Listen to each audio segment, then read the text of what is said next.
This is Rough Drafts Welcome, the podcast where you can mess up, and we can too. I'm Sachiko. And I'm Erin. And together with the editors at Salt and Sage Books, we're changing the face of storytelling, one rough draft at a time. We're glad you're here. Let's get started. Hello, Sachiko. Hello, Erin. How are you? I am good. It is rainy and cloudy here, and don't tell, but I love it so much. You live in the right spot for it. I do. I know there will come a point where I'm like, why is it so dark outside? But right now, I'm really enjoying it. Really enjoying it. Okay, for our podcast today, we get this question a lot. And I just came back from a writing conference where I heard this question a lot. So I'm super curious to get your take on it. Basically, what am I trying to say? It's not that complicated. Hi. I'm awake. It's okay. Okay, the question is, when is the best time to get a sensitivity read? And my answer is, it depends. Yeah. But there's not just one right answer. And if I have to tell you as a sensitivity reader when to bring your work in, earlier is better. And here is why. Okay, so first, for starters, with sensitivity reading, what we like to tell people, especially if they're nervous about getting a sensitivity read done, is that we don't know what we don't know. Like if you bring in a work for me and I find some inaccuracies, I'm not telling you that you're stupid. Like, you're not stupid. You just didn't know how to find that information. You didn't know how to incorporate it. That's what I'm here to help you with. So the way that this applies to sensitivity reading is that sensitivity reading addresses both the macro and the micro. So when I say the macro, that means like foundational beliefs. Like, is whiteness the normal baseline for people? Because that appears in a story where every time the narrator notices a non-white character or a non-white cultural event or artifact, they call it weird, or they make a point of othering it. Or and that can appear in a story as foundationally as a premise, where you can create a story idea that is based on a stereotype or based on a trope that doesn't take people seriously or accord them full humanity if they're not white, European, modern, wherever one's own bias is, and we all have biases. So when I talk about micro, I mean things like, that's not the word that we would use in that situation. That's not the honorific we would use. That's not the term of affection or endearment we would use. Here's the different one. Here's a better color. Here's a better, things like that. So when it comes to micro, that's sort of like proofreading or copy editing. It's fine to bring in a piece when you've pretty much already done it. And sensitivity reading is a final filter, one of the penultimate filters that you run it through before you do copy editing, proofreading. But if you are worried, please bring it in sooner. Bring in a work when it's still in its infancy, when it's still very malleable and plastic. Because if you have the really big ideas that need some adjustment, that's the time to do it. And I love it when clients will bring in something when it's still conceptual even. Like, it cannot be too rough. It is never too rough. I have some clients who apologized for how rough their work is when they bring it to me. I love it rough. Like, give it to me. I want to be collaborative with you. I see you giggling, Erin. I'm sorry. Giggity. We are called Rough Drafts Welcome.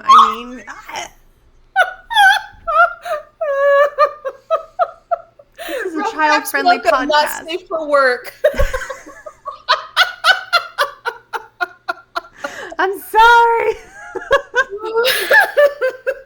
So yes, if you want to bring in your erotica piece, go ahead and whatever stage it's in. That's great. Every genre can benefit from a sensitivity read. There we go. That's right. So the danger is that sometimes when I will give some advice to a client, they'll say, I've already written a series, or I've already written this whole book. I don't have the time to rewrite this. What is a way I can fix it so it's a little less problematic, but where I don't have to fix the whole thing? That's hard, you guys, because as a sensitivity reader, it's not my job to make a value judgment on your work. I'm here to help you. And if you've decided you cannot make that work, that needs to be your choice. I would never want to tell anybody that their work can't move forward. I always want to be able to help you take your work to the level that you want it to be, so that your impact matches your intent. It's harder to do that if you've already invested months into writing, lots of money into other editing, money into marketing. If you're an indie publisher or an indie author, one of the hardest ones that happens the most frequently. And so for all of you out there, potential clients, if you're a game developer, oh, please, please, please, please, please, please, please get the sensitivity people in as soon as possible, because I can't tell you how many times we've had like a rush job. They've got 10 days before they have to produce a deliverable. They can't change anything. They're really just looking for a sign off, and we can't write permission slips. I want to help people so much, and I end up working with clients who they want to change things too, and it's just not possible at that stage. So if they had some consultation in the conceptual stages of their project, okay, what would be a cool story? Why would it be cool to set it in Sengoku, Japan? What kind of characters should we focus on? How are we going to focus on them? Who is the player? Whose gaze are we looking through? Who's narrating the story? Those are all very fundamental questions that will take a work. It's seemingly subtle, but very powerful. That takes a work from representing people and telling a great story, or appropriating culture to tell people their story. That to me is the most heartbreaking of potential outcomes with sensitivity reading. And I've seen it happen with developmental edits too, to be totally clear. Mm-hmm. It happens, okay, story time. Once upon a time, I believe you and I have both read this book too. I won't be saying what the book is or who the author was, but there was a particular book that we read, and then in our discussions about it afterwards, we were both like, this book is making some pretty intense, like, intimations about what God is. And in this particular one, it wasn't a particularly religious book genre-wise, but the way that the world was built said some things about the way that this particular, and I don't want to say it was necessarily what the author believed, but the implications of a lot of the things that happened in the story. I remember, we reached out to each other and we were like, ooh, did you notice this? Yep. Did you notice this? Yeah. The magic system implied a certain kind of approach to power and choice that was incredibly disempowering and frankly depressing. Yeah. It was a very mean deity. Yeah. Yeah. And that's, if you want to do that intentionally, that's rock on. We love an angry God. This is not an evangelical podcast. But my point is that it happens across genres, and it happens inside of developmental edits, and it happens inside of sensitivity reads. And every once in a while, even we'll get proofreads back where the editor will be like, I just want you to be aware that this is a potential thing that people might read into your story. And so I think we've probably all had that moment where we've realized, oh, shoot, what I have written is not what I want it to be. And I think it's a lot harder to undo those implications once you've already written. It's so much harder to do that. It's really easy to get sensitivity reads back where the feedback is what you said, this isn't the proper color, and this holiday wouldn't be celebrated in this particular way, and the way you've organized this house, doesn't make a ton of sense given the culture that this family's operating from. Things like that, I feel are fairly straightforward to address. Right. But when we're looking at like the fundamental bedrock of your story has racist overtones or sexist overtones or undertones or mid-tone, I don't know. Yeah, this is also not a hairdressing podcast, but like you have to, there's, to be able to look at like the bedrock of your story is difficult because it's all of the things that you have as your own unconscious state of normal. And I think that's what makes it super hard when you're helping a client, when we are helping clients, and it's hard for the client because, I mean, I think that one of the things that scares people the most about sensitivity reading is that it reflects personally on us. I mean, it doesn't have to, but kind of does, because it reflects what are our core beliefs, what is the information that we are working with right now, and how do we portray that. So when we find out that we've accidentally done a racism or a sexism or a homophobia, then we're like, well, that's not what I believe, but where did that come from inside me? How did that end up in my story, in my creation? So it's hard to recognize those things with a client because now not only do they have to do developmental work for their story, maybe now they feel like we're telling them they need to do developmental work on themselves personally, which to be clear, everybody, if you want to be racist, you can. I'm going to point it out in a story. It's still your choice, whatever you want to do with your story and with yourself, with your own story. But I'm going to assume the best of you, just so you know. I think a lot of pain comes from exactly what you're saying, that it feels like, I love that, a developmental edit on who we are as people. Yeah. And I think there is a lot of room for us to give ourselves grace as people, where we can say to ourselves, like, I know I don't know everything, and that's okay. And I feel like that's the part that people, authors, creators, whatever, I think that's the part we struggle with, is that, and that's okay, that it's still worth creating things from a place of not knowing, because it's only through that creation process sometimes that you can learn the thing that you need to learn. I mean, it's a common truism in the writing community that you are going to have trunk novels and you consider them practice novels. And I mean, I could walk you through every single one of the books that I've written, and I could say, in this book I learned about, and in this book I understood, and in this book I was practicing, and in this book it finally clicked for me that XYZ was the way to do this particular thing, and that it worked for me. And in this one I was trying to write consistently every day, and in this one I was trying to pay attention to like pacing, and like, I'm not sure why. I mean, I understand why, because it feels much more, and it is more morally heavy, weighty, important. Yeah. But I think we can give ourselves that same grace, that you're moving from a place of like, you don't know that the water is wet. Right. And we live in a very racist, very homophobic, very sexist society. We just do. My cat is meowing at my door. I'm going to go let him in. Go let him in. Let in the cat.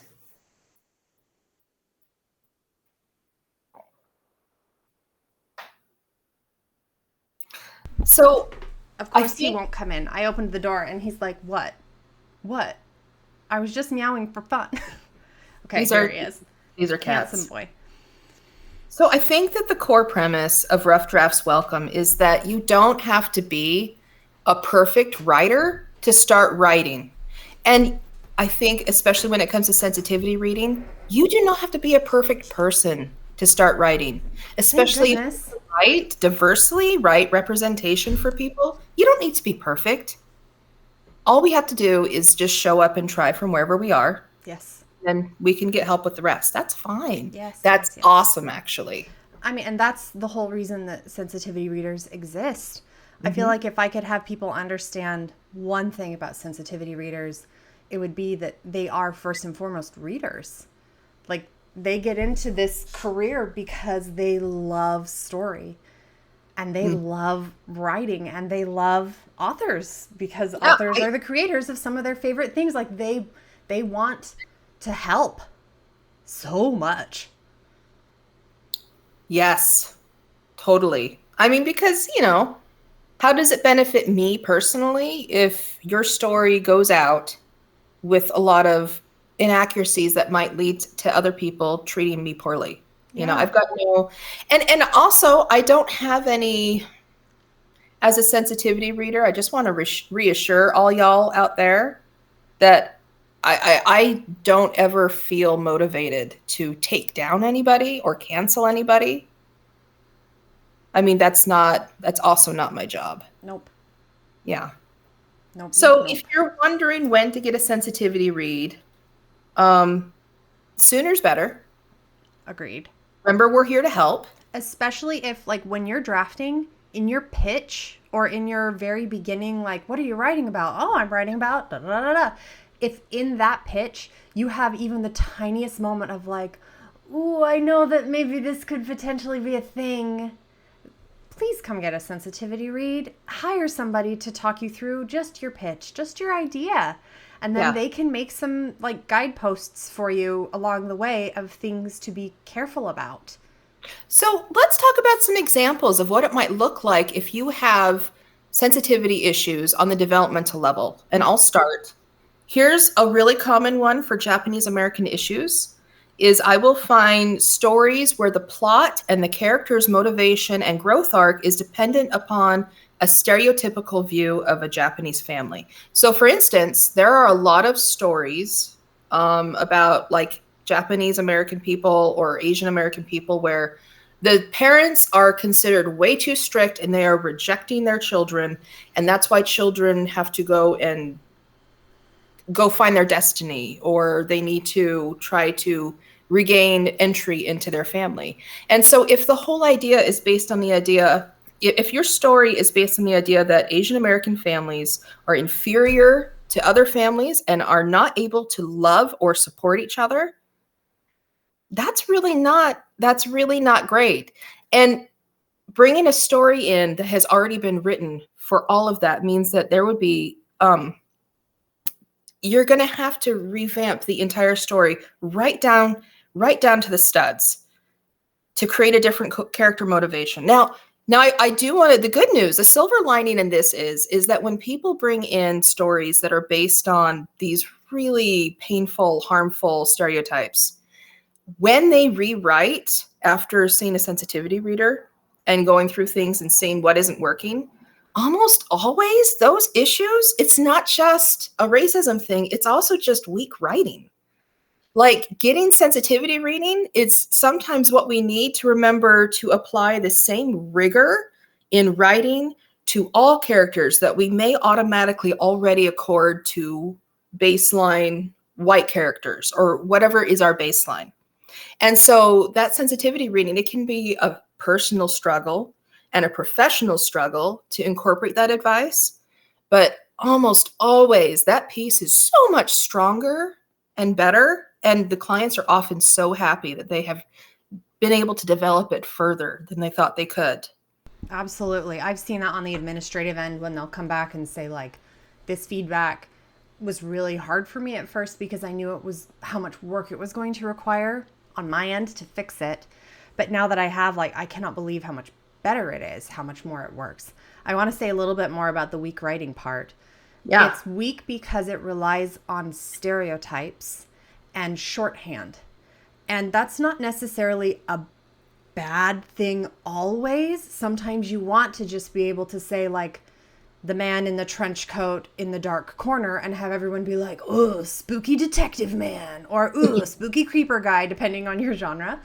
But so it can be useful, and it's used a lot in children's fiction, those sorts of shortcuts, because you don't have the same word count to, do your whole thing. So They can be used to great effect, but when you are using them as a shortcut for your entire character, especially one who isn't like a tertiary character, like, then that is for me, that's where like the weak writing comes in. It's the whole idea that I see it a lot in queer fiction where people have, like, as the bedrock of their story, this idea that they're going to be rejected for being queer. That, like, I just finished a book the other day that was really widely praised, and had a queer couple at the center of it. And as I was reading it, I just kept thinking, I'm so tired. I'm so tired as a queer person. I'm so tired of having these stories where the people around this queer couple who are supposed to love them and support them and like they are the allies. And I don't mean that like in like a we're a pride ally type of way, but like the people for whom these people are inner circle. They are their allies and their friends. That even those people sometimes would make comments or say things, and I'm over here like, huh? Please stop. And not that we can't have stories written about the difficulty of being queer in a cisnormative society or in a heteronormative society. We absolutely can, and honestly, I think we should. But, and this is my particular point, and I wonder if you feel slightly differently. I feel like those stories ought to be written by the people who are in the center of that community. I don't think that it is appropriate to write about, as a plot point, the trauma of a group of people to which you do not belong. Oh, yeah. Yeah, I have definitely seen it's a lot easier to write,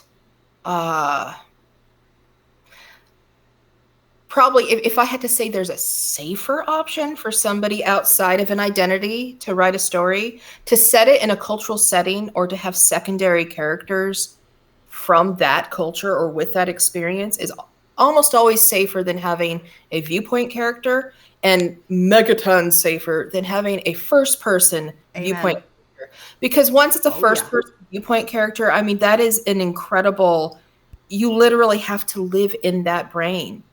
And so everything acquires more significance.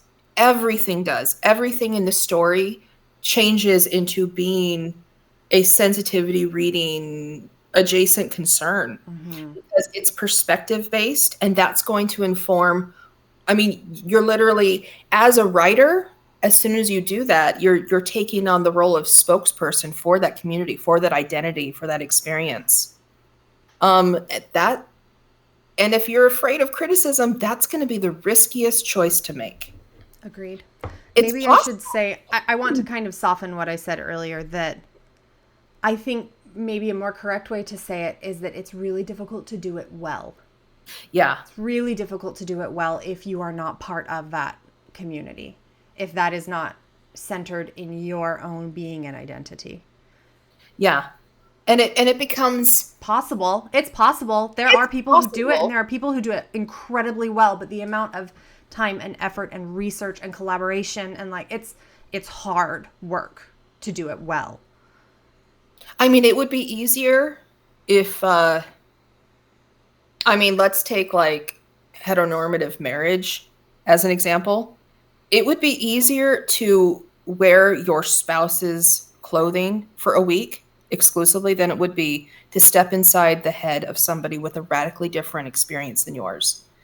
I'm not saying it's not allowed, and I'm not saying it's impossible. It is possible. And some people have been able to do it, but also be aware that because there are so many more opportunities to get it wrong, that it's a very risky choice. Yeah. I would not necessarily endorse it, especially because even if done well, I kind of feel like that incredibly deep, intimate method of storytelling is best left to people who are telling their own stories. You're the one who taught me the hold their babies rule. Right. I mean, if you're close enough to a community that they have you hold their babies, have they fed you in their kitchens? Have you been welcomed into their circle? That's important. Otherwise, it's, for me, the way I always see it is I think about the times I would make agezushi with my obachan. And she loved sharing her agezushi like at New Year's and 4th of July, and she would share it with neighbors and any of us grandkids would bring to her house for celebration.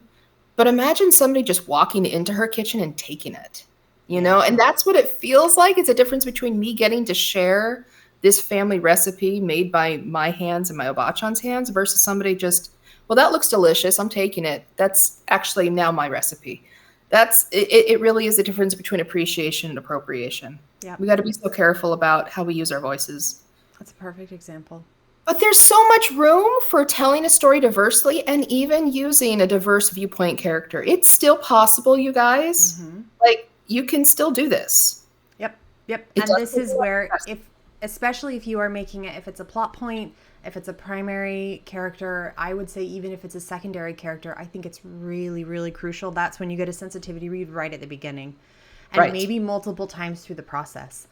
Salt and Sage has a particular thing that you can purchase where you have a video call with one of our editors. Not all of them offer it, so you can email us and find out if you're a preferred author or editor. Anyway, but that to me is one of the most useful tools for if I am writing something that feels like it's a step in that direction, where it's more like this is heavily rooted in, or this character is heavily rooted in, or the plot is rooted in. Any amount of that, I would take advantage of talking to a sensitivity reader in advance. I would have them look over my, those horrible synopses that they have you make when you're querying, where you have to write like a 10-page synopsis of your book. And they're a terrible, horrible, no good, very bad exercise, and all creatives cry over it. If you don't cry over it, you can tell us about your unique skills in the comments, because I bet you're part robot, because it's the hardest thing. I think it's harder than writing a query for me. But I would write up a synopsis. I would send that to my sensitivity reader. I would have them look at my outline. I would then send them, okay, this is my first draft. Tell me what to, help. Yeah, let's talk about, I love that you're bringing up, what does it look like if you bring in a story in concept form for a sensitivity consultation? So synopses, you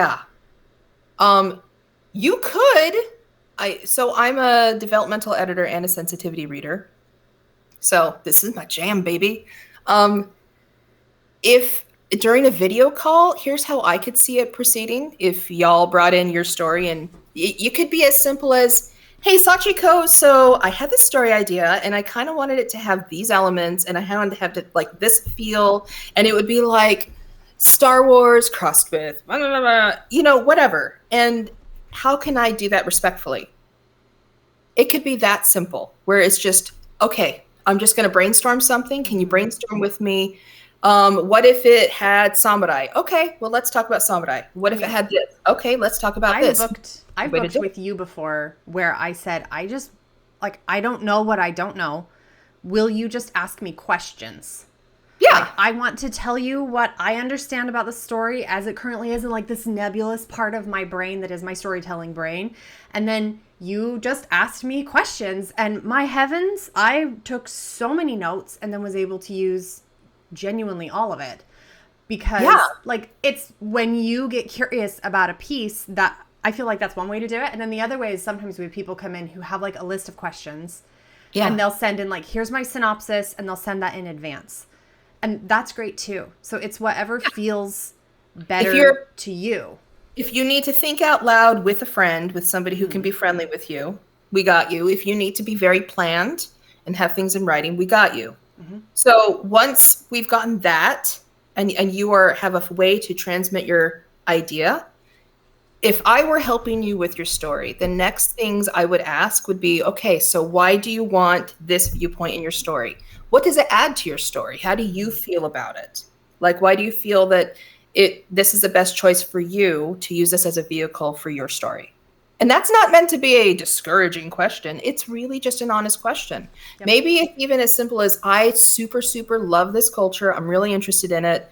I thought it would add something cool because I like this about it. Okay. All right. Let's work with that. Let's move forward with that. We'll find a respectful way to be able to do that. And then you'll have some jumping off points for how can you do some research? How can you move this character forward? What kind of plot points would work with this? Mm-hmm. I think it's important to get it early and often. Also with comics or any sort of a visual media or medium. Oh, yes. Ooh, send us your character sketches. Because you can't go back and change that once you've started to publish, y'all. If you got to be deliberate about your choice about coolie hats. I mean, this is something that means something to other people visually and culturally. So, I mean, and we have had some clients, more and more, I'm seeing more people bring it in earlier. And it's fantastic. You can see a lot of the work that the really high profile clients are putting out. out into the media, the ideal marketplace, and they're so much better. Like stories are truly getting better, I think. I agree. And representation is getting better and clearer than it was 5, 10, 15 years ago. Absolutely. It's Yeah. also perfectly appropriate for you to send in excerpts to say, Yeah. I really only have concerns about this one particular chapter. The only thing with that is to just make sure that your editor like understands. Like it's probably a better idea to also include the synopsis so they can see, okay, this is where it fits in the broader story. Like maybe don't drop your editor into like chapter 16 of a really like world building dense sci-fi and just hope that they understand all of the things that have come before. And Okay. Well, I'm sorry. Go on. no, I'm so curious. What do you think? Because that's my experience, is that I don't want to be dropped directly in. Like I want more context. Okay, so here's my concern as a sensitivity reader with excerpts. First, I've been on a tight budget. I've been a single mom of 7. I get not having a lot of money and still making a sensitivity reading a priority. Bless you. You're doing great. That's awesome. So I understand setting in excerpts because that's cheaper. However, sometimes because we don't know what we don't know, people do not always know which excerpts need to be included because maybe they don't understand that some of their foundational stuff that you may not see in an excerpt is not okay. And the other danger is too often, well, I mean, I don't want to say too often because, besides not knowing what is a sensitivity concern, a lot of clients are new to having a sensitivity reader and may be approaching it with the best of intentions and such good hearts as getting a permission slip. And so sometimes I see stuff come across the table to people. Here's an excerpt. Is it okay? Sign off on it. And you can't sign off on something when it's out of context. There's not enough information to be able to, not that sensitivity readers are rendering a judgment, but to the degree that we are saying, this could use some work, how are we going to know if all we're seeing is a few paragraphs from a novel-length story? Yep. I would say that with that, if you are going to send in an excerpt, I would personally, if that was the route that I was going to follow, I would also include a synopsis. I would also indicate where in the synopsis this chapter fell. And then I would also plan internally and then tell my reader, if you feel like you would like to see any of these other scenes, please let me know. I can send them to you, and then have maybe a little bit of wiggle room extra in your budget so that if your reader's like, I really feel like I would like to read your whole story, then you can move forward at that point. Yeah. Another thing to bear in mind just on a financial level is that so many editing houses, and Salt and Sage definitely does, is that we do have like payment plans that you can make. We've tried to make it as accessible as possible, but also we got to eat too. So, it's a whole thing. Times are hard for everybody. We get it. As a sensitivity reader, when I have seen excerpts, I mean, if I see that there could be something potentially problematic, I will try to say, so if this is what the plot is based in, that could be a problem. So be aware. I've seen this. Here's a common stereotype. This resembles, be aware. And that way, hopefully, even with, because I understand not having a lot of money, that's cool. But do be aware that if you need to go the excerpt route, you're not going to be able to catch as many things. Make peace with it. Yeah. And as your sensitivity reader, I want to give you the help that I can give you. So hopefully okay. Sorry, I didn't mean to totally cut you off.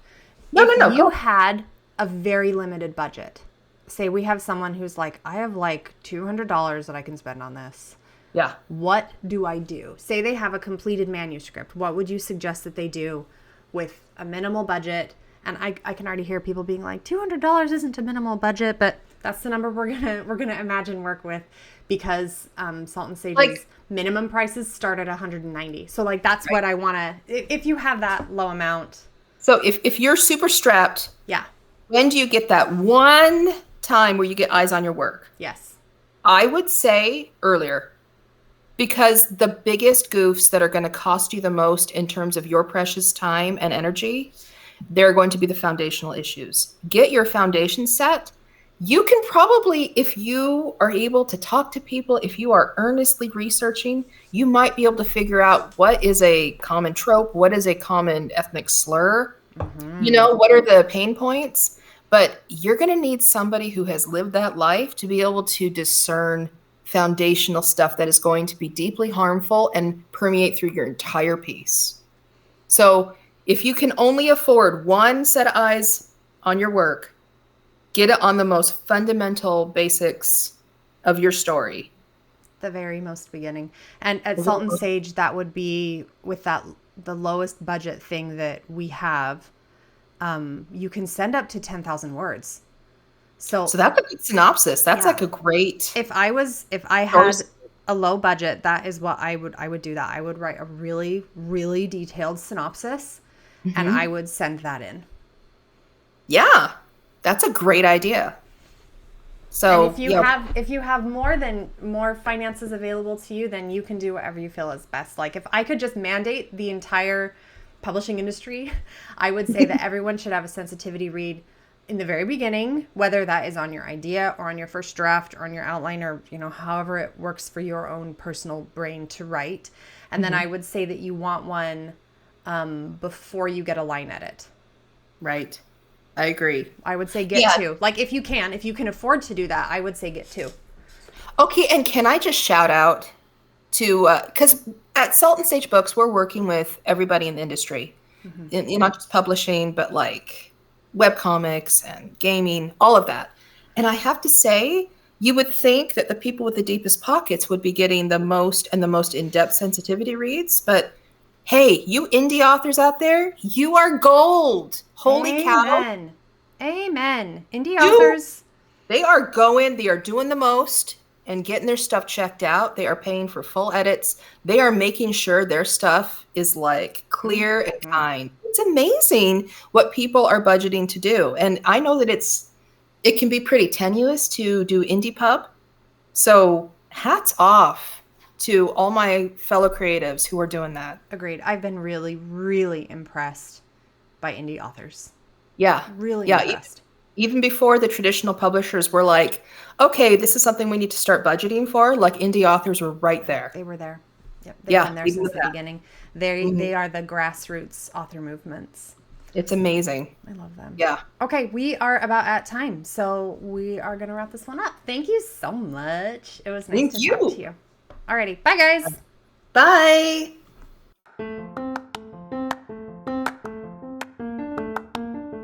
This has been Rough Drafts Welcome. Thank you so much for listening. Got any questions? We would love to hear them. Got a complaint? We'll hear it too. Yep. Leave us a 5-star review. Pretty please. And thank you. And if you want to book with Salt and Sage Books or learn anything else about what we do, or if you want to work with us or take our courses or blah, blah, blah, blah, you can find us at www.saltandsagebooks.com. And we're all over social media too. We sure are. And we'll see you next time. Bye. Bye.